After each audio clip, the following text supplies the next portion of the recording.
Amen, Luzon, Visayas, at Mindanao. Muli po ito pong programa Apostolic Back to the Bible, kung saan po ay nagpapahayag ng mga salita ng Diyos mula sa banal na kasulatan. Ito po muli ang lingkod na si Brother Adel Ibarra, nagwabati po sa inyo ng isang magandang gabi. At bago po tayo mag-umpisa, tandaan po tayo sa ating mga pagbati.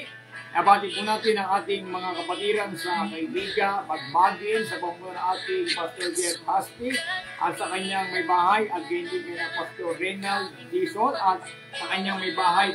At pinabati ko rin ang aking mga kapatid dyan sa Bulacan, si Arlene Rivara, Brother Aaron Rivara, at ang aking bayo dyan sa ating mga pamangkin. At ganyan din, pinabati ko rin ang aking kapatid dyan sa Dubai, na Sister Ariela Rivara, at kay Brother Norvin Saren, na patuloy na sumusubaybay sa ating programa.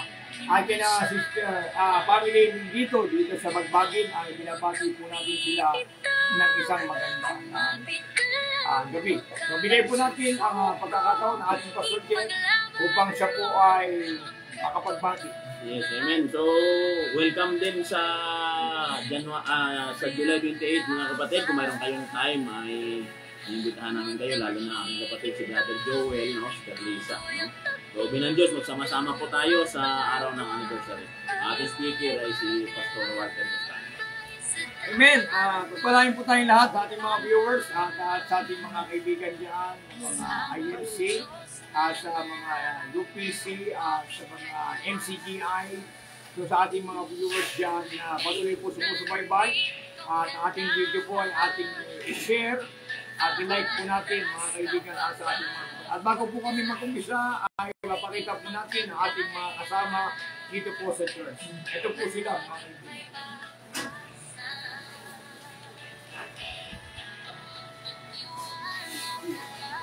Lord, sa magandang gabi, mga kapatid. Ay nawawala sa atin, ating Diyos, mga kapatid.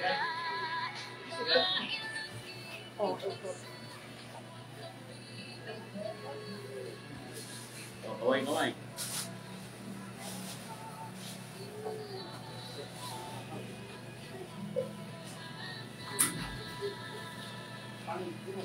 Sir Jeff.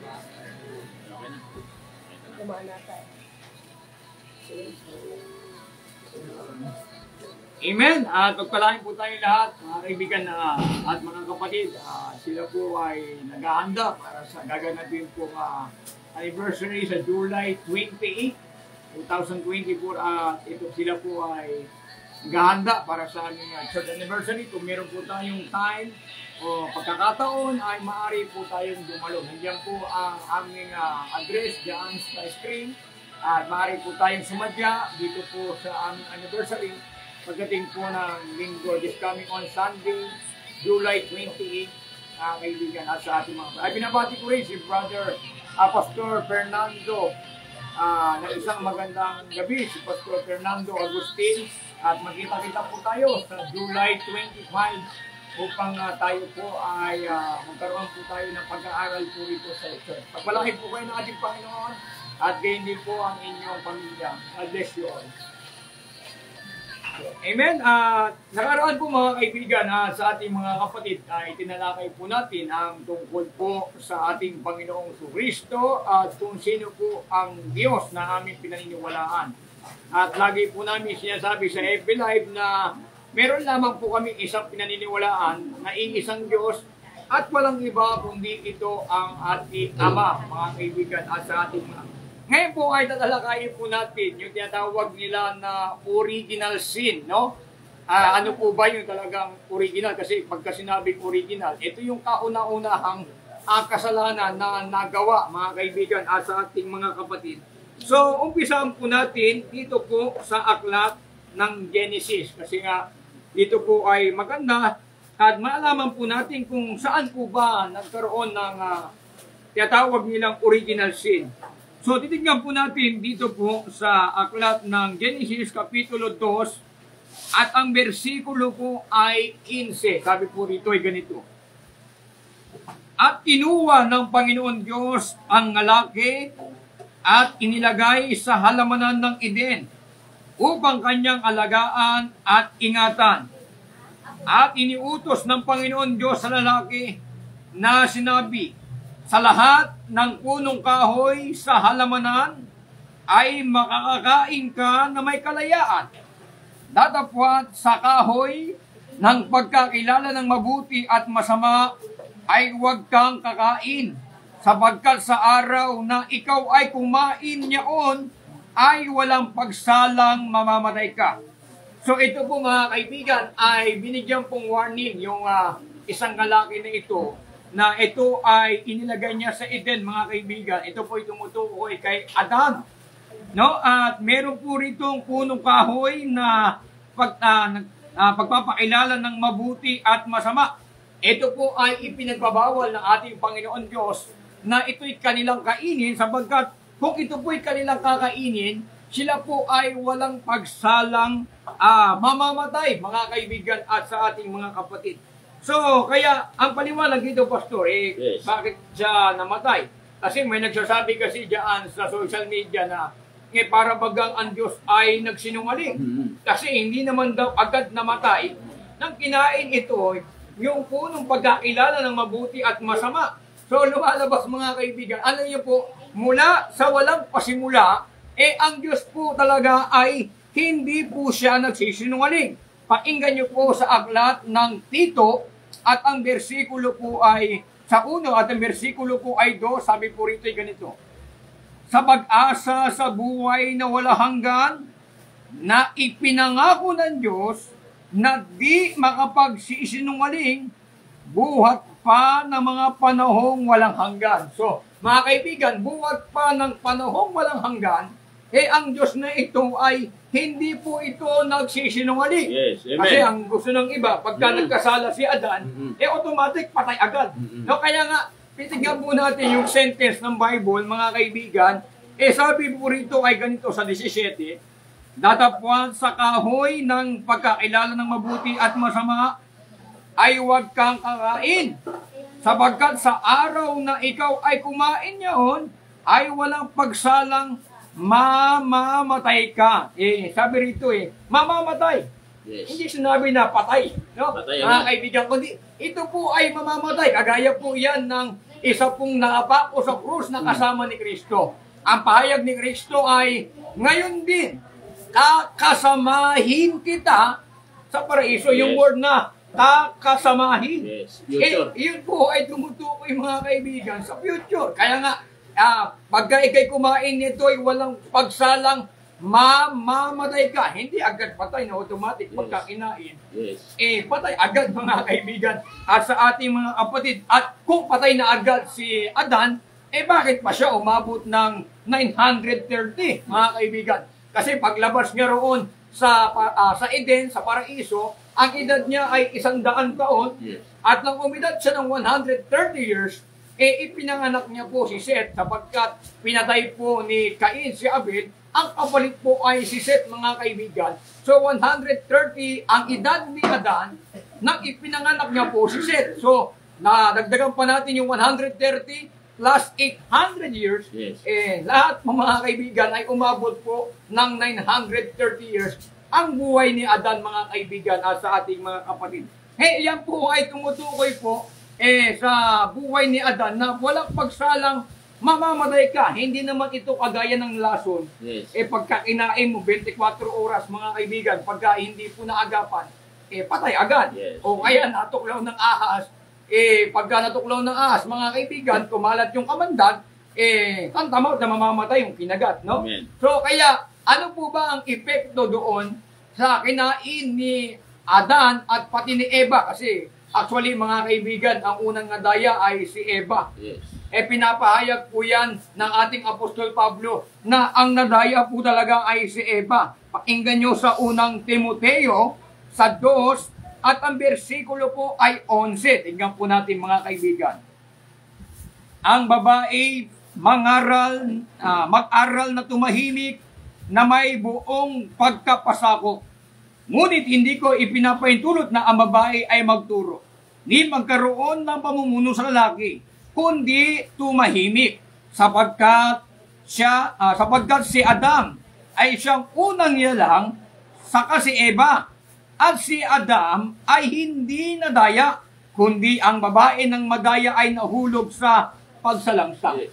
Amen. So, ang andaya pala, si Eva, ito si Adan, nadamay lang. Kasi mga kaibigan, yung pinagbabawal ng Panginoon na kainin, yung tinatawag nila na punong kahoy ng pagkakilala at mabuti masama, hindi siya sinaway ni Adan. Yes, amen. Mga kaibigan at mga kapatid, katunayan, kasama pa nga ni Adan si Eva nung kanyang kinain yung bunga ng pagkakilala at mabuti at masama, inabot niya pa sa kanyang asawa, mga kaibigan, at sa ating mga kapatid. So, nandoon po si Adan, na pangyayari na yon, mga kaibigan. So, inabot, so hindi niya sinaway si Eva, Yes. kaibigan. Kundi, kaya nga bumaba po ang authority ng babae. Kaya nga sabi doon sa Genesis chapter 3, ikaw ay papanginoon sa iyong asawa kasi. Amen. Nang una, equal sila eh. Yes. Sabi ng Diyos sa 28, kayo'y magpaanakin, bibigay ko sa inyo ang lahat ng kapamalaan. So therefore, kasama yung babae at lalaki na meron silang kapamalaan. Pero dahil nahulog sa pagkakasala ang babae, mga kaibigan, bumaba po yung antas ng babae, mga kaibigan. Kaya tatawagin ng babae yung lalaki na Panginoon. Pakinggan nyo sa aklat ng Genesis, mga kaibigan, sa 3. At ang bersikulo po ay 16. Ano po ang nangyari sa babae? Sinabi niya sa babae, ito po ay si Eva, pararamihin kong luba ang iyong kalumbayan at ang iyong pag-ilihi. Manganganak ka, may kahirapan, at sa iyong asawa ay paiinuhod ang iyong kalooban at siya'y papanginoon sa iyo. Hindi na sila equal. Yes. Yung babae pala, papanginoon sa kanyang asawang lalaki. Kaya nga, ang tawag ni Sarah doon kay Abraham, Panginoon. Panginoon, mga kaibigan. Anong katunayan na ang tawag ni Sarah kay Abraham ay Panginoon? Pakinggan nyo. Sa aklat ng 1 Pedro, sa 3 at ang bersikulo po ay 6. Sabi rito ganito. Nagaya ni Sarah na tumalima kay Abraham na kanyang tinawag na Panginoon, na kayo ang mga anak niyaon.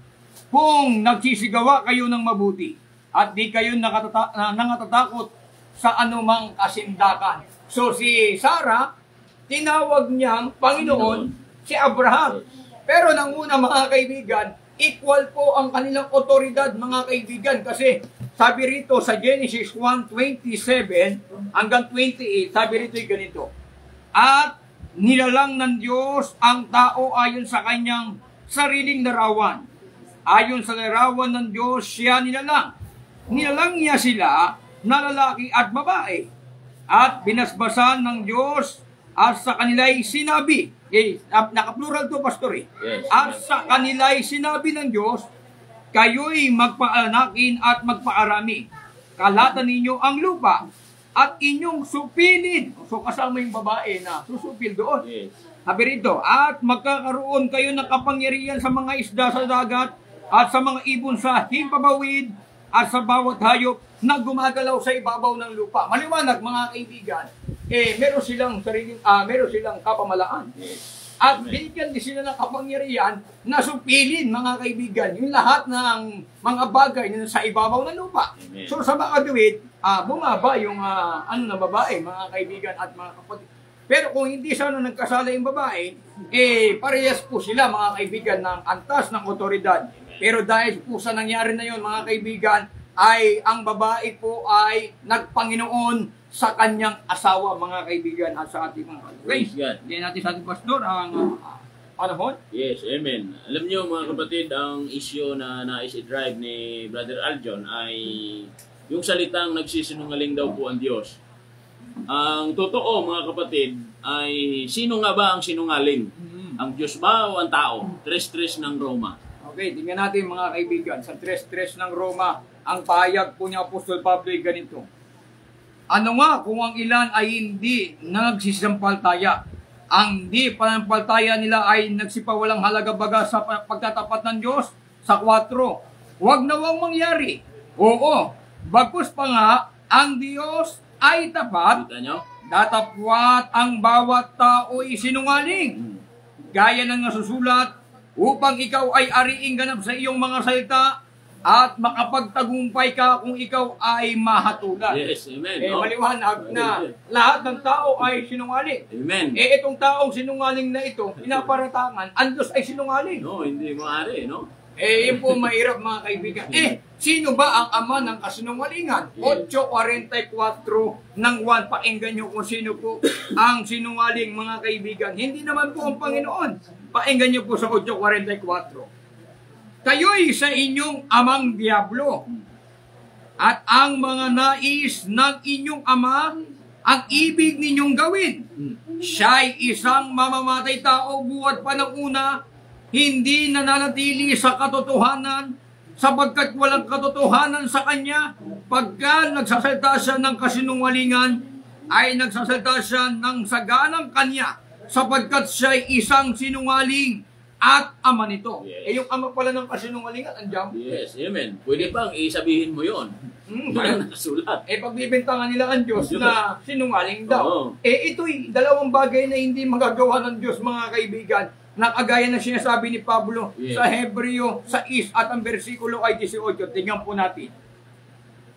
Upang sa dalawang bagay na di mababago, na diya'y di maari ang Diyos ay magbulaan. Meron palang hindi na mabago sa Diyos. Yes. Hindi siya pwedeng magbulaan. Amen. At hindi siya pwedeng magsinungaling buwat pa na walang hanggan. Yes. Ito, pinararatangan niya ang Diyos ay nagsinungaling dahil sinabi ng Diyos, Adan, pagka ikay kumain yan, walang pagsalang, mamamatay ka. Gusto nila mangyari, pati agad si Adan ang kinain yung bunga ng pagkakilala, mabutit masama. Ganun ba ang gusto niyo mga kaibigan? Pagka nagkasala, patay agad ang tao. Maubos ang tao. Kung patay ka agad si Adan sa literal, at hindi sa spiritual na kalagayan, sa tingin mo, yung tao na nagsabi na sinungaling ang Diyos, mabubuhay pa siya? Oo, kasi nga, kung yung pinaratangan niya ang Diyos na sinungaling, isa rin yung kasalanan eh. Yes. Blasphemy yun. Hallelujah. Tawag ng mga kaibigan ayun ay kapusungan na sasabihan mo ang Diyos na nagsisinungaling. Dahil sinabi ng Diyos dito, Adan, walang pagsalang ikaw ay mamamatay. Gusto nila mangyari, patay agad. Patay agad. Ubus agad ang tao. Ganun ba mamarusa ang Diyos, mga kaibigan? Painggan nyo kung paano mamarusa ang Diyos. Isinasagawa niya ba agad ang parusa niya? 8:11 ng Ecclesiastes. Tingnan nyo. Pagka nagkasala ka ba, automatic, paparusahan ka na agad ng Diyos. Kaya nga tumitigas sa ulo ng mga tao kasi hindi agad pinaparusahan ng Diyos Nagpapahino mo ang Diyos. Ecclesiastes 8:11.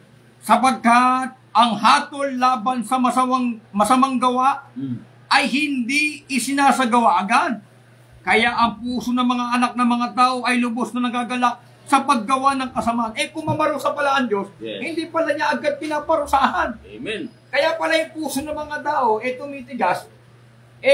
Pahayag ng ating Panginoon, sabi dito ni Solomon, sapagkat ang hatol laban sa masamang gawa ay hindi isasagawa agad. Yes. So, ibinibigyan siya ng pagkakataon ng Diyos na magbago, kaya nga hindi agad sinasagawa. Kasi mga kaibigan, kung isasagawa agad ng Diyos yung kaparusaan sa gawa ng masama, ay ubos na ang tao dahil wala nang matuwid. Yes. Wala kahit isa. Walang nakaabot sa kaluwalhatian ng Diyos, mga kaibigan, at sa ating mga kapatid. Amen. Ngayon po, ay ganito.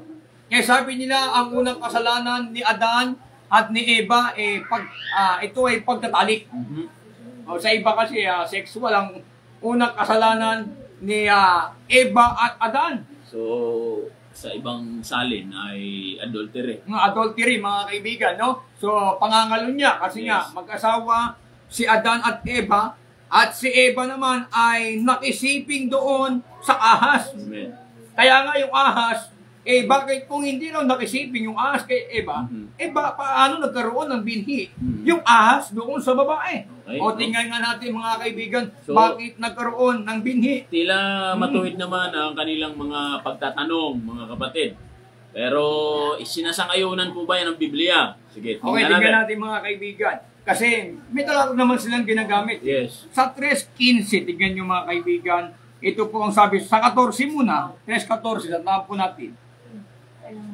At sinabi ng Panginoon Diyos sa ahas, sapagkat ginawa mo ito, ay sumpain ka ng higit sa lahat ng hayop at higit sa bawat ganib sa barang. Ang iyong tiyan ang inalakad mo at alabok ang iyong kakanin sa lahat ng mga araw ng iyong buhay. At papag-alitin ko ikaw at ang babae.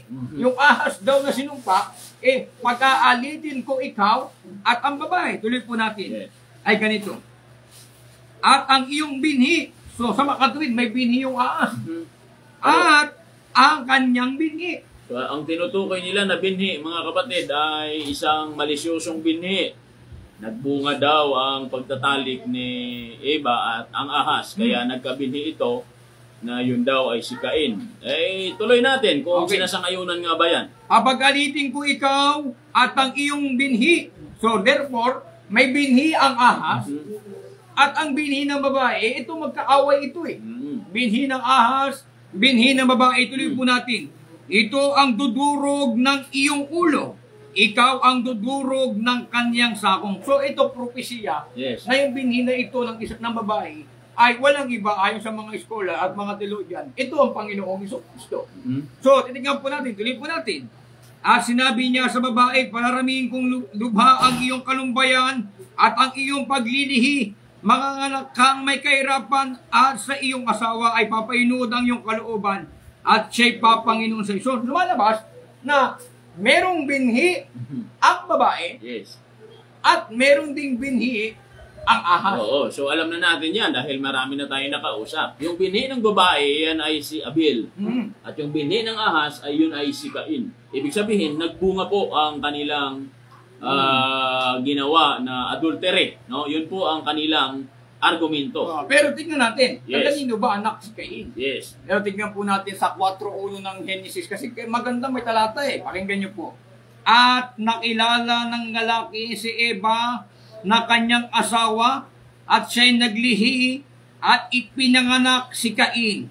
At sinabi, nagkaanak ako ng lalaki sa tulong ng Panginoon. Ang sabi ni Eva, nagkaroon ako ng anak na lalaki sa tulong ng Panginoon. Si Cain pala binhi ng Diablo. Bakit tinulungan pa siya ng Diyos? Na mga anak. Amen. Cain. So kaya sabi rito, at nakilala, kasi yung salitang nakilala, tawag dito mga kaibigan, ang tawag dito sa Hebrew ay sexual intimacy. Para hindi masyadong masagwa. Kasi ito, pagsisiping kasi ito mga kaibigan. At sinipingan ng lalaki si Eva. Kung titignan po natin sa ibang translation. Kung titignan natin dito sa Magandang Balita Biblia, na sinalin ng Protestante at Katoliko. Ano ang pagkakasali nila? Dito po sa nakilala, pakinggan niyo po.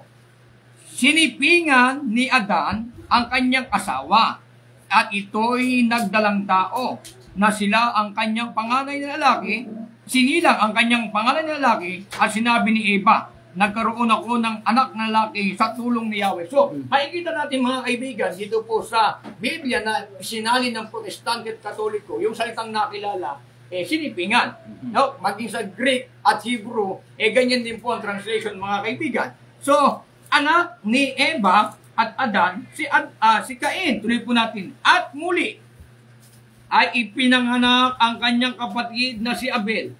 At si Abel ay tagapag-alaga ng mga tupa, tapos si Cain ay mangbubukid ng lupa. Mangyayari mga kaibigan, bakit sinasabi ng Bible na si Cain ay anak ng Diablo? Tapos si Abel ay anak ng Diyos. So maliwanag mga kaibigan. Alam niyo po yung tinatawag na anak ng Diyos, ito po ay nagmula po ito kay Adan. Kasi ang anak talaga ng Diyos si Adan Mula kay Adan hanggang kay Kristo. Kung titignan po natin yung mga anak ng Diyos mga kaibigan doon sa Lucas Kapitulo 3 at ang versikulo po ay 34 kasi paakyat yung kanilang pagkakalagay mga kaibigan. So, maliwanag, mga kaibigan, kung anak si Cain ng Diablo, lalabas, bakit tinulungan pa si Eva na magkaanak kay Cain sa tulong ng Diyos, sabi niya. Sa tulong ng Panginoon. Ngayon po mga kaibigan, ano po ba yung binhi? Kasi mahalaga, malaman ng mga ating viewers, ano po ba yung binhi na tinutukoy dito? Painggan nyo sa aklat ng Lucas sa 8, at ang bersikulo po ay 11. Tignan po natin kung ano po ba saan po ba hinahalimbawa yung binhi. Tignan po natin sa 8:11. Ito po ang pahayag ng Biblia. Ito ang talinghaga ang binhi ay ang salita ng Diyos. Yes. So yung binhi, yung pala yung Word of God. Amen. Ano ba yung Word of God, mga kaibigan, na sinabi ng Diyos doon kay Adan? Sabi niya, sabi ng Diyos, huwag kayong kakain, huwag yung kakainin, yung punong kahoy ng pagkakilala at mabuti at masama, at pagka ito'y inyong kinain, walang pagsalang, mamamatay ka. Yes. Sabi niya kay Adan. Yes. Ginawa ng Diablo, yung salita ng Diyos, hindi niya inibe. Yes. Dinagdagan niya lang. Yes. Hindi kayo mamamatay. Amen. Implying, mga kaibigan, yung binhi, mga kaibigan, ito po'y salita ng Diyos, ito'y nalaman ni Adan. Oh? Pero yung binhi ng ahas, ito naman yung tinanggap ni Eva. Mm-hmm. Kaya nga ang resulta, mga kaibigan, mga kapatid, yung binhi ng Diablo na inilagay kay Eva, yun po yung kanyang salita. Yes. So sa makatwid, pinapaliwanag mo na hindi po yun pagtatalik. Yeah, hindi pagkatalik yung mga kaibigan. Yun po ay salita ng Diablo. Sabi niya kay Eva, hindi kayo mamamatay. Yes. Mas inaccept ni Eva yung salita ng Diablo kaysa doon sa salita ng Diyos na sinabi na kayo'y mamamatay. So liliwanagin lang natin, mga kapatid, dalawang binhi ang tinutukoy ng mga talata na yon, ang binabanggit ni Brother Aljon. Una, ang isang binhi na ibininhi sa isip at sa katawan, no, sa buong pagkatao ni Eva at Adan, ay ang salitang sa lahat ng puno ay makakakain kayo, maliban lamang sa isang puno ng pagkakakilala ng mabuti at masama. So yung binhi na yan ay nakapasok yan sa kaisipan ni Eva at Adan, subalit nagbinhi rin ang Diablo. At yung binhi na ito, mga kapatid, ay salita rin. No, yung salita ay nagbunga yan ng disobedience. At nung nagbunga ng disobedience yan, doon po yan pumasok ang kamatayan sa lahat ng tao. No? Kaya ang kamatayan ay naganap sa lahat ng tao, mga kapatid, nung sila ay nag-disobey. So dalawang klase ng binhi.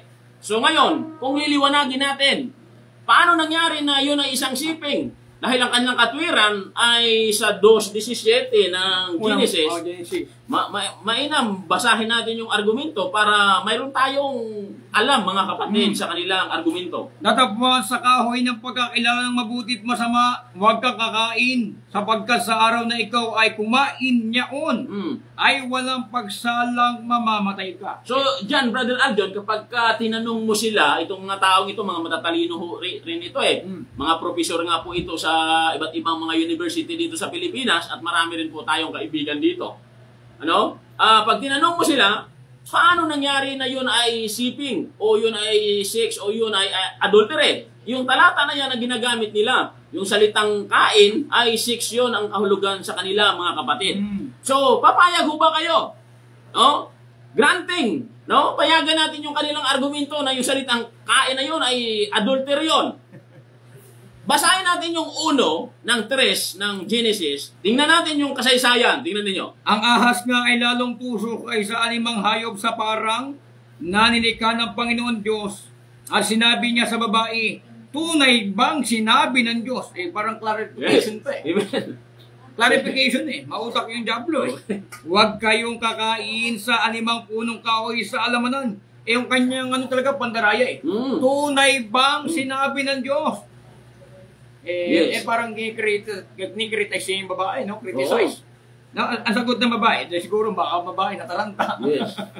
At sinabi ng babae sa ahas, sa bunga ng mga punong kahoy sa halamanan ay makakain kami. Dadapos sa bunga ng punong kahoy na nasa gitna ng halamanan ay sinabi ng Diyos, huwag kayong kakain niyon. Yun. Brother Andon, yung talata na yan, sa lahat ng punong kahoy makakakain kami. Kung ang salitang kain ay isang salitang inihalaw ng ating mga kapatid na sinisira yung Biblia na sex, sa lahat ng puno sa halamanan, makakapag-sex sila. Hindi yun. Hindi mangyayari yun. Mga kapatid, nililito ba natin yung ating mga tagapakinig o sadyang sisirain natin yung Biblia? Mga kapatid, marami pong defenders ang Biblia. So, ituloy natin ang basa, tuloy. Natapos, okay. Huwag iipuin, baka kayo'y mamatay. Okay. At sinabi ng ahas sa babae, tunay na hindi kayo mamamatay. Yes. So, matrix talaga ang Diablo na hindi kayo mamamatay. Alam mo, yun ang subject matter dapat dyan, yung trick ng Diablo No, sige. Natin. Sapagkat talastas ng Diyos na sa araw na kayo'y kumain niyon ay madidilat nga ang inyong mga mata at kayo'y magiging parang Diyos na nakakakilala ng mabuti at masama. So, ang nangyayari ito ay kung sinungaling daw ang diablo, bakit doon sa 3:24, sinabi ng Panginoon Diyos na rito ang tao ay naging parang isa sa atin na nakakilala ng mabuti at masama. Bakit daw naging tumpak yung sinabi ng diablo na pagka kayo kumain yan, makikilala ninyo at mabuti at masama. So, pagdating sa 24, sinabi ng Panginoon, ang mga tao ay naging gaya natin na nakakaalam ng mabuti at masama. So, lumalabas na hindi nagsasinungaling ang diablo kasi yung epekto nangyari. No, kaya makikita po natin ngayon kung ito ba ay pagsisiping. Sige, tuloy pa natin. Po natin, Pastor. Sige, no? Tuloy pa natin. At nang makita ng babae na ang bunga ng punong kahoy ay mabuting kanin. Kasi yung pagkakain daw, pagsisiping. Yan. Ay nakalulugod sa mata at kahoy na mananasa upang magpapanta sa tao. Ay pumitas siya ng bunga niyaon at kinain. Siping daw yan. At binigyan din niya ang kanyang asawang kasama niya at ito'y kumain. Okay. So, granting. Nangalo niya rin si Adan. Oo. Siping. Halimbawa, kasi si Eva, mga kapatid, yun ang babae. So, nakipagsiping siya sa serpent. O, sabi man nila, hindi man serpent yun. Ang sabi nila ay beast daw yun. O, pagkatapos na kumain ni Eva, pagkatapos na nakisiping, binigyan niya rin si Adan. Si Adan ba nakisiping din sa beast? Ay, malaki yung kahayupan yan, mga kapatid.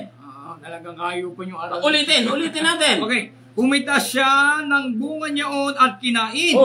At binigyan din niya ang kanyang asawang kasama niya. At kumain din. At ito'y kumain. Yung salitang pumitas. Pagsisiping yun, ano pipitasin mo sa ahas? Hallelujah. Mga kapatid, ang Biblia po, mga kapatid, kung nag-aaral ka ng Bible School, alam mo ang interpretation ng Biblia. Hindi pwede na sarili nating interpretation ilalapat natin dyan, no? Gusto namin idepensa ang Biblia kasi mga kapatid, napakamapanganib po, isang salita lang na maaring i-pervert ng diablo, lahat tayo mapapahamak. Tulad nung sinabi nung diablo na hindi naman kayo mamamatay. So ano nangyari? Nahulog tayo sa pagkakasala. Ano pa ang halimbawa? Sinabi ng Diyos kay Lot na lumabas kayo, huwag lumingon. Lumingon. Isa pa yung sa mga utos ng Diyos na huwag gilingon. Napakahalaga ho ng salita ng Diyos. Hindi ho sinungaling ang Diyos mga kapatid. No? Kasi sabi ng Panginoong Jesucristo, hindi lamang sa tinapay na bubuhay ang tao, kundi sa bawat salita ng Diyos. Napakahalaga ng salita ng Diyos. At ang salita ng Diyos ay huwag mong dagdagan, huwag mong bawasan. No? So ano ang kahulugan? No? Ang kahulugan doon, disobedience. Nagpunla ang diablo ng salitang, hindi naman kayo mamamatay, bagkus magiging Diyos pa nga kayo. Kasi ang argumento, Pastor, ganito. Kung si Eva at si Adan, ang anak nila si Cain at si Abel, bakit si Abel mabuti? Bakit si Cain masama?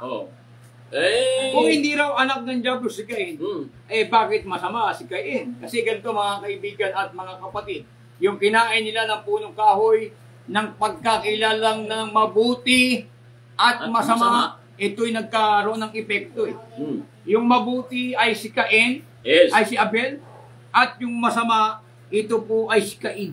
Kasi yung kanilang kinain, pagkakilala ng mabuti at masama. So, ang epektibo ng mabuti si Abel, ang epektibo ng masama ay walang iba kundi si Cain. So, maliwanag mga kaibigan, kasi nga, ito kasi paglilihi ito Kasi nga, kagaya doon ng mga tupa ni Jacob, na kanilang tinitignan doon yung mga batik, pati yung mga tupa, nagkaroon din ng batik.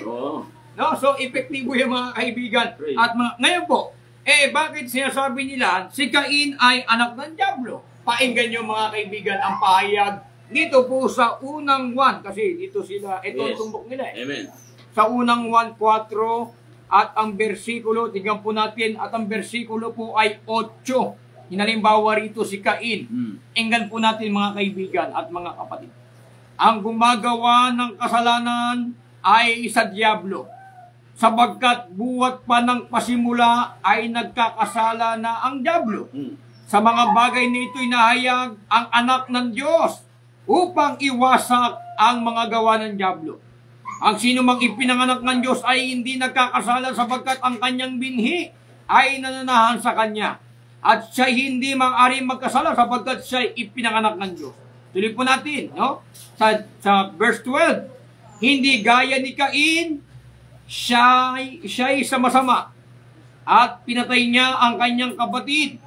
Bakit niya pinatay? Sapagkat ang kanyang mga gawa ay masama at ang mga gawa ng kanyang kapatid ay mabuti. Yes, amen. Makikita natin rito ay kinumpara yung anak ng Diyos at anak ng Diablo.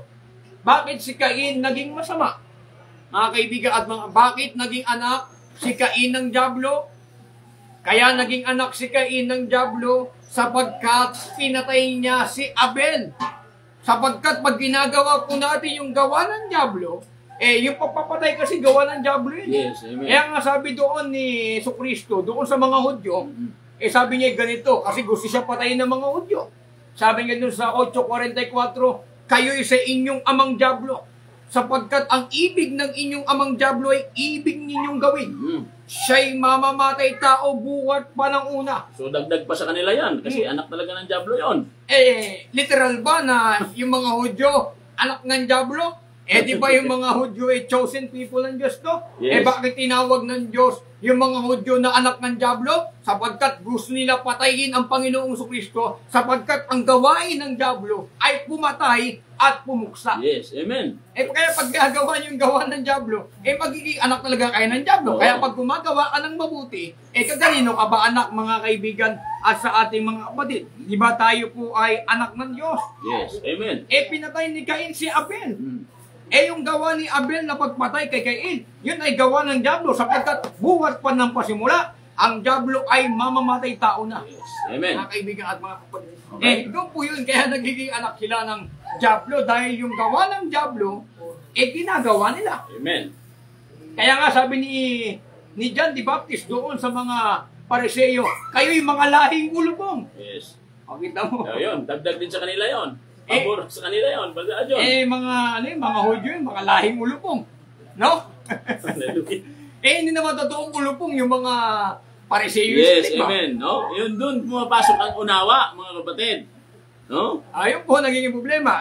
Kaya, sabi rito sa John, kayo'y mga anak ng Diyos, sapagkat ang anak ng Diyos ay hindi nagkakasala, hindi gaya ni Cain, siya'y sama-sama, at pinatay niya ang kanyang kapatid. Bakit niya pinatay? Sapagkat ang kanyang mga gaway masama at ang gawa ng kanyang kapatid ay mabuti. Kaya nga meron tayong aral dito sa 15. Ang sino mang napupuot sa kanyang kapatid ay mamamatay tao. Yes. At nalaman ninyo, sino mang mamamatay tao ay hindi pinananangahan ng buhay na walang hanggan. Amen. Mapuot pa lang sa kapatid, mamamatay tao na Yes. Ito si Cain, literal na pinatay niya si Abel.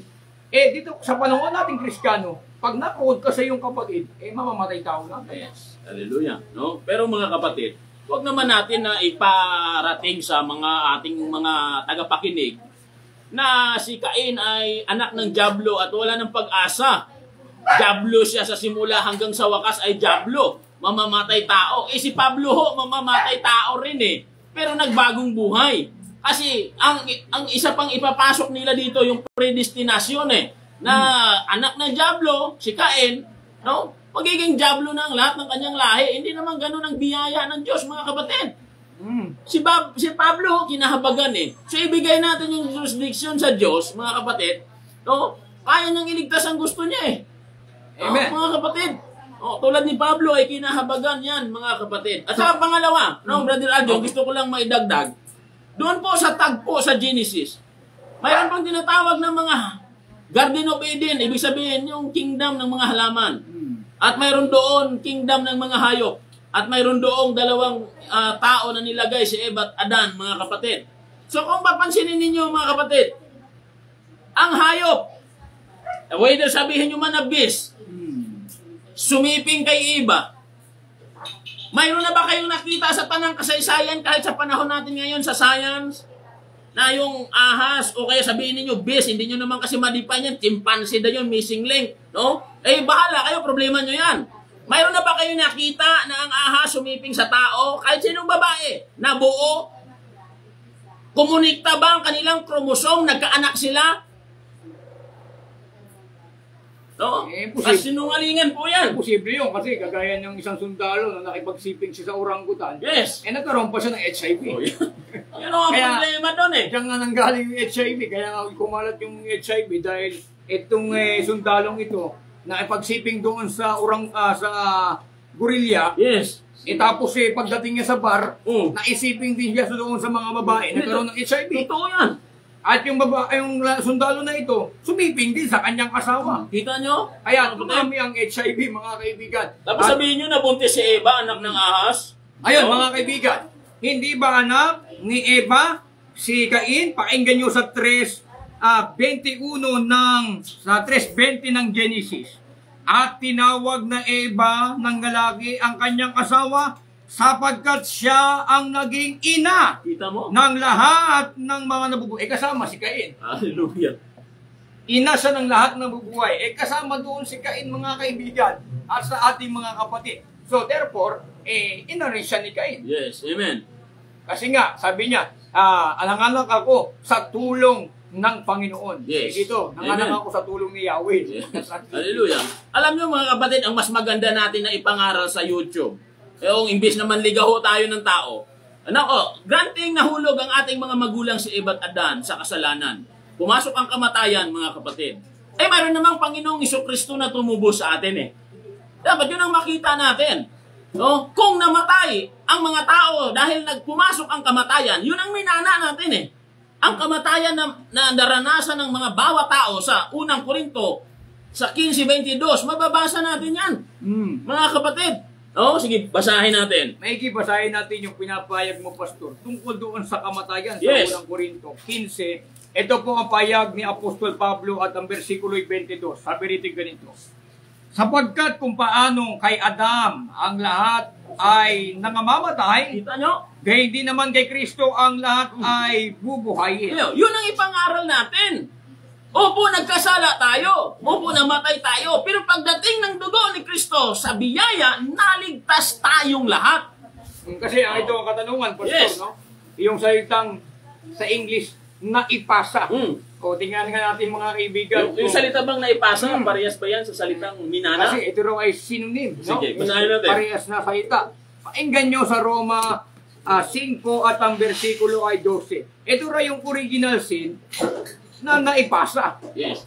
Kung lumalabas, yung kasalanan ni Adan, naging kasalanan din natin. Hindi na nga umiiral yung bunga ng pagkakilala mabuti at masama. Paano natin mamamana yung original sin? Mapayag ka ba na nagmana ka? Yun na mahirap, mga kaibigan. Ang daming papamana, kasalanan ka. Pakinggan nyo sa 5:12 ng Roma. Hindi ba utang? Kaya kung paano sa pamamagitan ng isang tao ay pumasok ang kasalanan sa sanlibutan, Yes. at ang kamatayan ay sa pamamagitan ng kasalanan, at sa ganito, ang kamatayan ay naranasan ng lahat ng mga tao sapagkat ang lahat ay nangagkasala. Yun. Kaya pala lahat ng tao namatay. Yes. Lahat kasi nagkasala eh.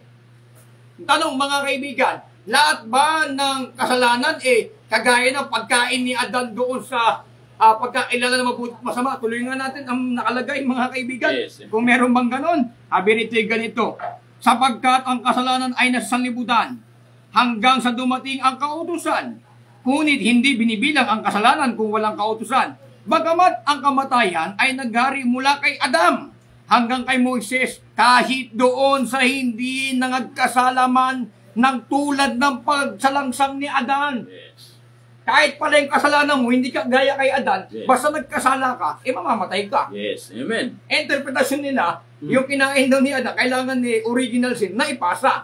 Sabi nga ni Pablo, kahit yung mga hindi nagkasala na agaya ng pagsalangsang ni Adan, ay nangamatay sila. Yes. O ngayon, sasabihin nyo, original sin. Di bumalik kayo sa Genesis. Kainin nyo rin yung pagkakilala mabuti mo. Kasi yun ang original eh. Yes. Pero mga kaibigan, sabi ni Pablo, kahit doon sa hindi, kahit doon sa nagkasala, na hindi kagaya ng kasalanan ni Adan, kailangan mamatay, kaya namatay dahil sa kasalanan. Yes. Amen. Kasi nga, lahat ng taong mga kaibigan, hindi sila nakaabot sa kalwalatian ng Diyos. Unang-una, lalo na nang pumasok itong kautusan. Yung kautusan, ito ang nagbibilang at nagpapakilala ng kasalanan eh. 3:20 ng Roma, pakinggan nyo mga kaibigan. Sapagkat sa pamamagitan ng mga gawa ng kautusan ay walang naman na inaaring ganap sa paningin niya, sapagkat sa pamamagitan ng kautusan ay ang pagpapakilala ng kasalanan. Yes. Ang layunin lang pala ng kautusan, Yes. makilala mo yung kasalanan. Amen. Kaya hindi ka maya-justify. Kaya nga dumating si Kristo, Yes. kasi hindi ka maya-justify sa kautusan, dahil ito palang kautusan, nagpapakilala lang pala ito ng kasalanan. Amen. At hindi ka maya-justify dito. Kaganino ka maya-justify? Pakinggan nyo sa Galatia 3 at ang bersikulo po ay sa 2:16. Pakinggan nyo ng Galatia. Yes. Bagamat naalaman na ang tao ay hindi inaaring ganap sa mga gawang ayon sa kautusan, maliban na sa pamamagitan ng pananampalataya kay Hesukristo.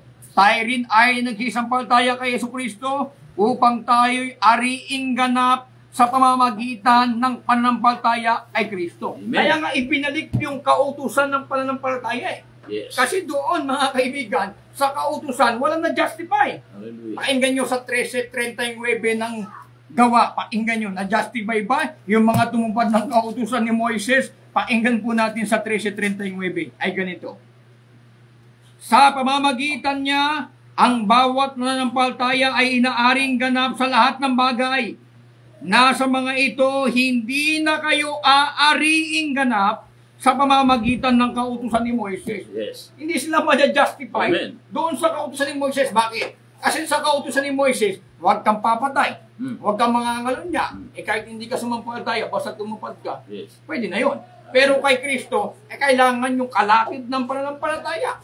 Kasi nga, nasa ilalim na tayo ng kautusan ng pananampalataya. Ngayon, pagka ikaw ba'y nasa kautusan nasa ilalim ng kautusan ng pananampalataya, nilalabag mo na ba yung kautusan ng Diyos? Pakinggan nyo mga kaibigan sa 3:27 ng Roma. Tingnan nyo mga kaibigan.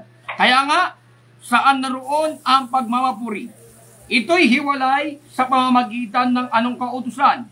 Ng mga gawa? Hindi, kundi sa pamamagitan ng kautusan ng pananampalataya. Kaya nga, maipasya natin na ang tao ay inaaring ganap sa pananampalataya na hiwalay sa kautusan. Yes. Okay, no? Sa 26, sa pagkakilala aking sinasabi na kanyang katuwiran sa panahong kasalukuyan upang siya'y maging ganap at inaaring ganap na may pananampalataya kay Kristo. Pagka ikaw pala gumaganon ng kautusan, hindi pala yung kautusan ng pananampalataya, hindi mo pala sinisira yung kautusan ng Diyos, kundi pinagtitibay mo pa nga. Pinagtibay nga ni Kristo eh. Sabi ni Kristo, huwag kang mangangalunya. Sabi ni Kristo, datapwat sinasabi ko sa inyo, ang tumingin sa isang babae na taglay ang masamang nasa sa kanyang puso ay nagkakasala ng pangangalunya. Yes, amen. Hindi nga sinira yung kautusan eh. Hallelujah. Sabi niya, hindi ako naparito upang sirain ang kautusan. Yes. Ang nasira, alam niyo mga kaibigan, ano po yung nasira ang kautusan? Yun yung mga palatuntunan. Yun yung tinatawag nilang ceremonial Sabbath. No, yung mga paghahandog, nawala na po yun. Yung po yung nawala. Kaya nga, sabi doon, sa G5 ng Hebreo, hahin at andog ay hindi ko naibig. Yes. Isang katawan ang inenda mo sa akin. Kasi isang katawan na yun, yun po yung hinahanda. Karapat dapat yun. Pero yung handog hain, hindi na po yun. Yun po ay tinatawag na seremonyal. Yun po yung napako sa krus. Mga kaibigan at sa ating mga kapatid. Kaya, kung tutupad ng kautusan, Yes. pagka, yung iba kasi gusto nila kautusan ni Moises. So, pagka narinig ka ng mga Sabbath keeper, Ayun nga, problema, no? Gusto ng iba, kautusan lagi ni Moises. Amen. Yung kautusan, mga kaibigan, na 10 utos, ibinigay yon Yes. sa mga Israelita. Amen. Hindi naman tayo Israelita, kaya nga sila nagkaroon ng Sabat. Kaya nagkaroon sila ng Sabat kasi naalipin sila doon sa Ehipto. Tayo naman mga kaibigan, hindi naman tayo naalipin sa Ehipto, hindi tayo kasama doon. Tingnan nga natin bakit nagkaroon ng Sabat yung Israel, Yes. mga kaibigan at mga kapatid, no? Ito, kailangan tapatan na ito. Tingnan nyo mga kaibigan, bakit nagkaroon ng Sabat yung Israel? Pakinggan nyo mga kaibigan, mga kapatid, kung bakit nagkaroon ng Sabat yung Israel. Pakinggan po natin dito po sa Ecclesiastes sa 5 at ang bersikulo po ay 14. Ngunit, ang kapitong araw ay Sabat sa Panginoon mong Diyos. Sa araw na iyon, huwag kang gagawa ng anumang gawa. Ikaw, ni ang iyong anak na lalaki, ni babae, ni ang iyong aliping lalaki, ni babae, ni ang iyong baka, ni ang iyong asno, ni anumang sa iyong hayop, ni ang mga taga-ibang lupa na nasa loob ng iyong pintuang daan, upang ang iyong aliping lalaki at babae ay makapaghingang gaya mo. 15. At inyong alalahanin na ikaw'y naging alipin sa lupain ng Ehipto. Ikaw ay ipinalabas ng Panginoon mong Diyos doon sa pamamagitan ng isang makapangyarihang kamay at unat na bisig. Kaya, inuutos ko sa iyo, inuutos sa iyo ng Panginoon mong Diyos na ipangilin mo ang araw ng Sabat. Yes.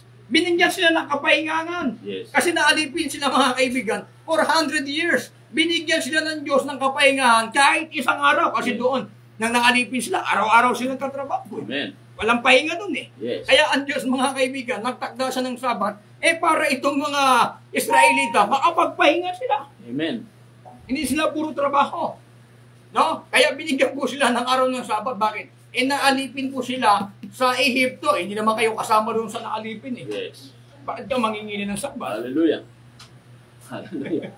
Tayo, naalipin tayo ng kasalanan. Kaya nga, si Kristo ang Sabat natin. Sigurado ako, atakihin ka ng mga 70. Kaya, ayun ang problema. Hindi kayo kasama doon sa nangingili ng Sabat. Kasi unang-una, Yes. itong Sabat na ito, ibinigay ito sa mga Israelita magpakailanman. Mhm. Hindi matatapos ito, mga kaibigan. So, kaya, maliwanag na merong, bakit ba tayo napunta doon? Hallelujah. So, kaya maliwanag, mga kaibigan, na meron pong kautusan. Kasi napunta tayo sa kautusan. Yes, amen. Walang inaaring ganap sa kautusan. Ngayon, ang ibinigay ba, yung ipinasa ba, mga kaibigan, ang napasa ba, yung kasalanan ni Adan? Hindi po yun ang napasa sa Roma 5:12. Hindi po yun ang napasa. Yes. Ang nangyari, mga kaibigan, yung bunga Yes. ng pagkakasala ni Adan, kaya naranasan ng tao ang kamatayan Yes. dahil doon sa kasalanan ni Adan at yung mga gumawa ng kasalanan na hindi katulad ng pagkakasala ni Adan. Yes. Ito, inosente ito eh. Amen. Kung gusto nila yung original sin, babalik kayo sa Genesis. Yes. Hahanapin nyo rin yung pagkakilala ng mabuti at masama na pagkain. Yung kasi ang original eh. Pag sinabing original, hindi local yun. Yes. Pag sinabing original, yun ang kauna-unahan Amen. na pagkakasala, mga kaibigan, sa ating mga kapatid. Okay? Bigyan natin Yes. pastor panahon. Hallelujah. No? So maliwanag, mga kapatid, na yung original na kasalanan ay sa amin, paniniwala, hindi po yun pagtatalik o adultery na pumasok sa sangkatauhan. Para sa amin, mga kapatid, yung binhi ay dalawang klase. Yung binhi ng Diyos at yung binhi ng Diablo na tumutukoy sa salita. Nagsalita ang Diyos, hindi sinunod ng tao. Nagsalita ang Diablo, nagdagnag, sinunod siya ni Eva. Yun ang nakapasok. Kaya nagkaroon ng disobedience. Kaya nagkaroon ng kamatayan na naipasa hanggang sa panahon natin. So yung bagay na yan ay nakalipas na. Dispensation pa po yan ng pagbagsak o nung fall of man. Ngayon, mga kapatid, nasa dispensation na po tayo ng biyaya. Kaya kung ano man ang ating mga kasalanan, ano man ang ating mga bagay-bagay na nais i-confess sa Panginoon, tanggapin natin siya sa pananampalataya. Alam niyo, mga kapatid, ang buhay ng tao ay aariin karapat-dapat sa pamamagitan ng alin? Hindi baga sa pamamagitan ng Ibanghilyo? Ano po ba ang Ibanghilyo? Hindi baga yun ay tumutukoy sa salita ng Diyos at partikular tumutukoy sa gospel, yung pagkabuhay, pagkalibing, pagkamatay ng ating Panginoong Jesucristo. Dapat yun na yung pag-usapan natin. Nasa panahon tayo ng biyaya eh. Basahin natin yung 1:27 muna, Brother Aljon. Ng Pilipos. Ng Pilipos, tapos yung gospel. Okay, sabi rito sa Pilipos 1:27, ang inyong lamang pamumuhay ay maging karapat-dapat sa Ebanghelyo ni Kristo. Kita mo? Upang maging ako ay dumating at ako'y makita o wala man sa harap ninyo, ay mabalitaan ko ang inyong kalagayan na kayo'y matitibay sa isang espiritu, na kayo'y mga kaisa ng kaluluwa na nagsisikap sa panampalataya sa Ebanghelyo. Yes. So maigi, ano itong Ebanghelyo? Yes. Kasi ang Ebanghelyo kasi, salitang Espanyol to eh. Yes. Ebanghelyo eh. Yes. Gospel. Mga kaibigan, ito ay mabuting balita. Ano po ba yung mabuting balita na ipinangaral ng mga apostol? Yes, amen. Ito maigi, mga kaibigan, malaman natin Dito rin sa unang Korinto 15, At ang bersikulo po ay 1. Bisa po natin. Ngayon ipinatarasas ko sa inyo mga kapatid, ang ebanghelyo na sa inyo'y aking ipinangaral. Ito yung good news, Pastor, no? Yes. Na inyo namang tinanggap, na siya naman ninyong pinananatilihan. Sa pamagitan naman ito'y ligtas kayo kung matyaga ninyong iingatan ang salitang ipinangaral ko sa inyo, maliban na kung kayo'y magsisampaltayan ng walang kabuluhan. Sapagkat ibinigay ko sa inyo ng una sa lahat ang akin namang tinanggap. Yung ebanghelyo, tinanggap niya ito. Yes. Ano ito? Na si Kristo ay namatay dahil sa ating mga kasalanan ayon sa mga kasulatan, at siya inilibing at siya muling binuhay na ikatlong araw ayon sa mga kasulatan. Yes. Ito ang gospel. Yes. Amen. Yung death, burial, and resurrection ng ating Panginoong Kristo. Ito po yung mabuting balita, kasi yung mabuting balita, yung pagkabuhay ng ating Panginoong Kristo. Dahil doon sa pagkabuhay ng ating Panginoong Kristo, ito po ay dakilang kapangyarihan. Pakinggan nyo sa 4 ng gawa, sa 4:33 ng gawa. Tingnan nyo. At pinatotohanan ng mga apostol na may dakilang kapangyarihan ang pagkabuhay na maguli ng Panginoong Hesus at dakilang biyaya ang sumasa kanilang lahat. Hallelujah. Kapangyarihan pala yun. Yes.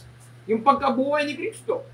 Kasi kung hindi yung kapangyarihan, mga kaibigan, hindi siya mabubuhay. Kaya nga, pag tayo po'y sumampalataya kay Kristo, meron po tayong kapangyarihan at pagdating po ng araw, tayo po ay bubuhayin sapagkat yung pagkabuhay ng Panginoong Kristo, ito po ay dakilang kapangyarihan. Yes. Kaya yung kapangyarihan na ito ang tumalo sa diablo. Amen. Yung kanyang kamatayan, mga kaibigan, sa ating mga kapatid. Kaya, bakit magkakaroon pa ng original sin? Ito tinubos ka na ni Kristo sa krus ng Kalbaryo.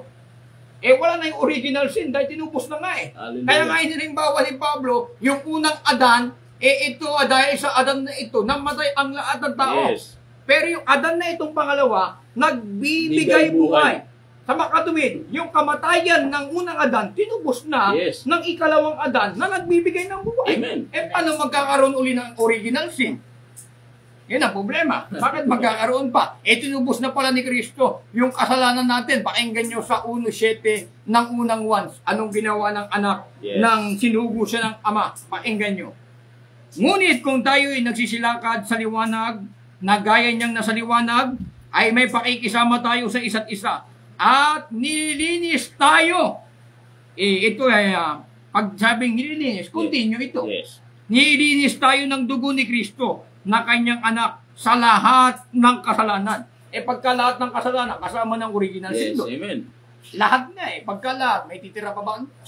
Thank you, Lord. Wala lang ititira. Hallelujah. Dahil lahat ng mga kaibigan, no? Kaya yung original sin, kasama yun sa, kung sabi niyo, totoo man, granting, totoo may original sin, kasama yun sa tinubos ng ating Panginoong Kristo. Yes, amen. Kaya nga, pati nga yung bahay bata, tinubos din ni Kristo. Amen. Kasi dumaan din siya sa bahay bata. Yes. Kasi yung, magkakaroon ka ng kahirapan sa iyong panganganak, pati yun, dinaanan ni Kristo para matubos yung katubusan ng mga babae sa panganganak. Kaya, yung mga babae ngayon, hindi na sila nahihirapan mga anak. Pakinggan nyo sa unang Timoteo. May cesarean na ngayon. Meron na Sa unang Timoteo 2 at ang bersikulo po ay 15. Ngunit ililigtas siya sa pamamagitan ng panganganak. Kung sila ay magsisipa na lagi sa panampalataya, sa pag-ibig at pagpapakabanal na may pati yung pagpapanganak ng babae, tinupos na rin Amen. Kaya nga ililigtas sila sa panganganak. Yes, yan ang good news. Kasi yun ang sumpa Hallelujah. Kung yun ang sumpa na ikaw'y mahirapan sa panganganak, di meron din pagtubos doon. Yes. Ililigtas yung babae sa kahirapan mga anak. Thank you, Lord. Paano karoon ng original sin? Kailangan magsuri po tayo mga kaibigan sa ating mga kapatid. Sino po ang sasaway dito sa mga aral na ito? Mga kaibigan sa ating mga kapatid.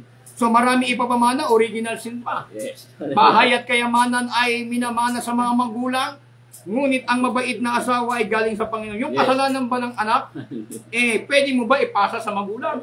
O tingnan natin kung pwede natin ipasa sa Ezekiel, sa 18 at ang bersikulo ay 20. Pwede ba ibasa? Bawa yung tatay mo kriminal, tapos nakapatay yung tatay mo Papayag ka, anak ka, ikaw magpapakulong, tatay mo nakapatay.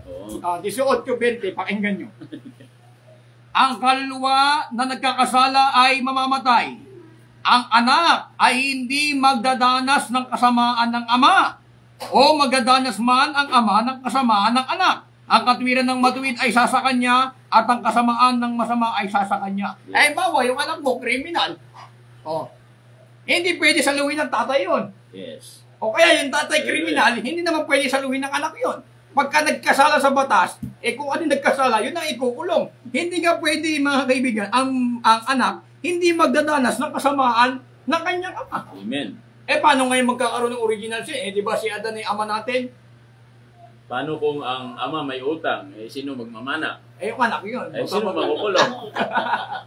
Makukulong ang anak. Ayun nga, magiging problema. Kaya, utang na loob, magbayad na kayong utang nyo. Pero mga kapatid, hindi dahil sa kriminal ang tatay, kriminal na rin ang anak. Hallelujah. Kaya dito sa 18:4, narito, lahat ng kaluluwa ay akin. Yes. Kung paano ang kaluluwa ng ama, gayon din ang kaluluwa ng anak ay akin. Ang kaluluwa na nagkakasala ay mamamatay. Ito pala yun. Pagka ang kaluluwa nagkakasala, ay mamamatay. Yes, yun ang nangyari kay Iba. Kaya hindi pwede ipasa ng magulang yung kasalanan niya sa kanyang anak. Wala naman siguro tayo nakilala na kahit masama yung magulang. Anak, pinapamana ko sa iyo yung kasalanan ko. Pagpatuloy mo, pagpatay ng tao. Wala naman ganun, mga kaibigan. Yes. Kaya nga sabi ni Kristo, bagamat kayo'y merong ama na masasama, Yes. pag humingi ka ba ng ahas, bibigyan ka, pag humingi ka ba ng itlog, bibigyan ka ng ahas.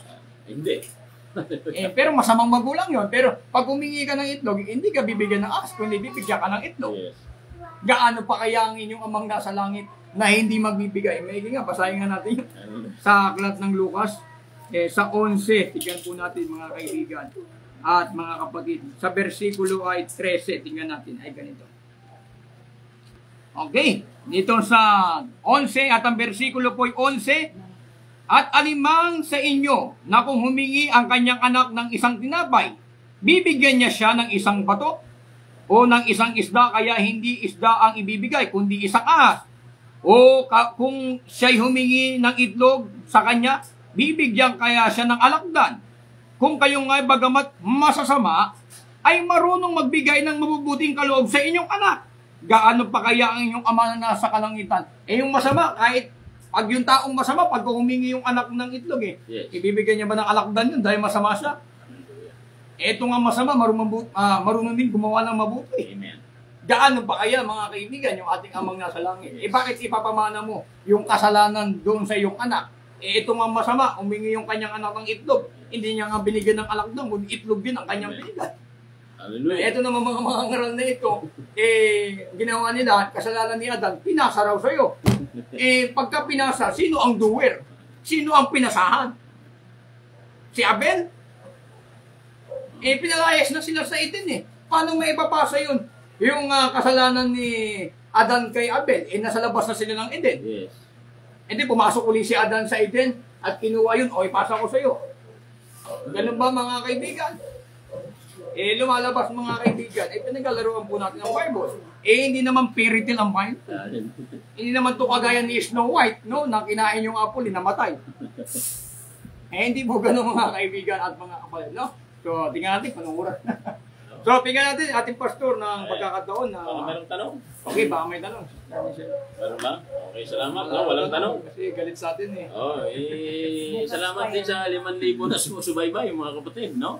Ang Apostolic Back to the Bible, nagpapasalamat po tayo sa Panginoon dahil kapag may mga controversial na mga topic ay nakahanda po para ito po ay talakayin, mga kapatid, no? Ito po ay pananaw natin at ito sa abot ng aming makakaya, mga kapatid, ay pag-aaral namin ito ng banal na kasulatan. So kung hindi dahil wala kang mababasang mansanas doon sa Genesis, ay kung ano-ano na lang ang isipin mo doon, mga kapatid. Ay ang maliwanag ko doon, nakalagay doon, puno ng pagkakakilala ng mabuti at masama. Huwag na ho natin dagdagan. Ngayon, kung may mababasa man tayong mansanas, pwede natin ilitaw. Mayroon ba, Brother Aljon? Mga basa natin mansanas, hindi naman sa Genesis. Yes. Nabasa natin yan dito sa awit ng mga awit. Yung mansanas na kinakain ni Solomon. Nandun ba yan sa Eden? Mga kaibigan, mga kapatid, walang partikular Yes. na sinabi na mansanas. Kasi kung ang mansanas pala, yun ang palang original sin, wala na mabibentang mansanas kasi nag-umpisa ang mansanas doon sa Eden. Oh. Pagka yung mansanas galing pala sa Eden, nakakain talaga tayo ng original sin, mga kaibigan, sa ating mga kapatid. Pero yung mansanas, hindi naman masama yun. Yung mansanas lang siguro ni Snow White ang masama. Kaya, mabuti mga kaibigan, pag-aralan po natin ang banal na kasulatan, mga kaibigan at mga kapatid. Wala pong nakalagay na particular kung ano po yung mansanas, kung ano yung bunga ng pagkakailang buti masama. Hindi po yung mansanas, hindi po yung langka. Mas malala naman kung langka, no? Kailangan papalatan pa, wala pang kutsito sila. No? Kaya, maliwanag mga kaibigan, napakabuti ng ating Diyos. At muli po ay ating pag-aralan yung mga salita ng Diyos sa susunod po. Amen. Na linggo, kung meron po kayong gusto talakayin natin, mag-request po kayo. Kasi ang 70 weeks of Daniel, hindi naman natin pwede ituro dito. Pwede ba natin... Blackboard talaga yun eh. Yes, pwede ba natin talakayin yung Sabat sa sunod maigi mga kaibigan, subaybayan niyo po. Sa susunod po na linggo ay tatalakayin po namin yung Sabat kasi may mga Sabat na ceremonial Sabat at meron tinatawag na moral Sabat ay may tinatawag din sila yung Sabat doon sa Mishnah. Yes. No, na tradisyon ng mga Jew na yun mga kaibigan. So maraming Sabat na ginawa yung mga tao mga kaibigan. Yes. So, ngayon pa man mga kaibigan, no? Napakahalaga po ng ibinigay sa atin ng Diyos ang pagkakataon ito at meron pang nagtitirang isang Sabat. Yes. So, kailangan malaman nila yung nag-iisang Sabat. At yung isang Sabat na yan, kailangan makapasok po tayo mga kaibigan. Kasi pag di po tayo nakapasok doon sa isang Sabat na ito, hindi po natin makakasamang maghahari ang Kristo mga kaibigan at mga kapatid. Amen. Okay, bigyan po natin pagkakataon sa ating pastor na siya po magsalita sa ulit. Dahil wala ng oras mga kapatid, nagpapasalamat po kami mga kapatid na ang salita ng Diyos ay nagkatawang tao na ipako sa krus, nagkaroon ng dugo. Kaya tayo po ay nailigtas. Nagpapasalamat po kami sa aming Panginoon, ang Panginoong Jesucristo, siya po ang nagtayo ng iglesia at sa pamamagitan ng kanyang dugo, siya rin ang tumubos nito. Mga kapatid, ang pangalan niya tinanggap namin sa bautismo at ang pangalang Jesucristo, yun po ang dapat natin makita, makilala natin. Mga kapatid, walang ibang pangalan na ibinigay sa silong ng langit, sukat natin ikaligtas maliban sa pangalang Jesucristo. Ano man ang gawin mo sa isip, salita at sa gawa, gawin lahat sa pangalan ng Panginoong Jesucristo. Mabuhay ang Panginoong Jesucristo sa lahat ng mga nakikinig. Amen. At bago po tayo magtapos, ay pakita po natin yung ating mga kasama.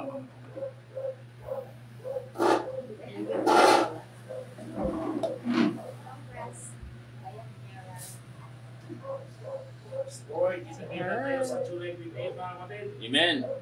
Ang anibersaryo ng Iglesia mga kapatid. Panibagong pasimula. Sige. Kamay.